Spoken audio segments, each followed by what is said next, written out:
Make room for gratitude. Clear out your brain. I was used to drive to these developments of homes in different parts of Seattle and Bellevue and so forth. And here's 3-car garages, and they have the garage doors open, and they're floor-to-ceiling boxes, just solid boxes. And I go, gosh, aren't these garages supposed to be for cars?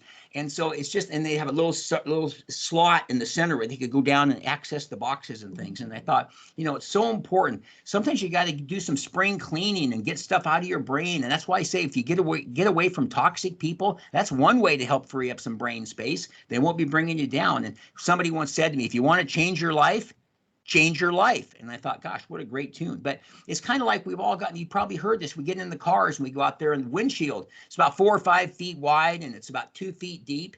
And then the rear view mirror is about 2 inches high by about 5 or 6 inches.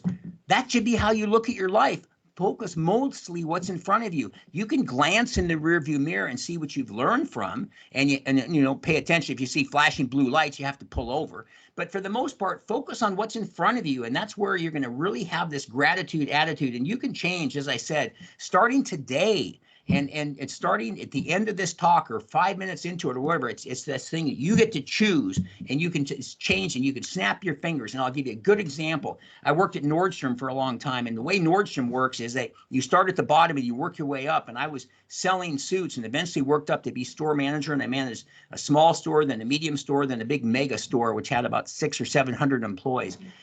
And so it's interesting, but you pay your dues and so forth. But I was managing suits at the time at a store that was out north, and I'm running around thinking I'm just all hot. I'm winning contests, and I'm just kind of a crazy person, and I know this will get me promoted.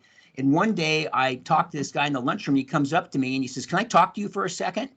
And I said, "Yeah, what is it?" And he goes, "Can I just tell you what your rep is around the store, kind of how people feel about you?" And I said, "Well, sure." And he says, "Everybody thinks you think you're kind of hot, you know what?"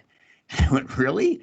And he goes, "Yeah." He says, "And one of the things, you don't talk to anybody. You don't say hi to anybody. You just walk in on your little briefcase, your little shiny shoes, your little tie and everything. And you walk around here and you're just thinking you're winning all the contests. We all can see that."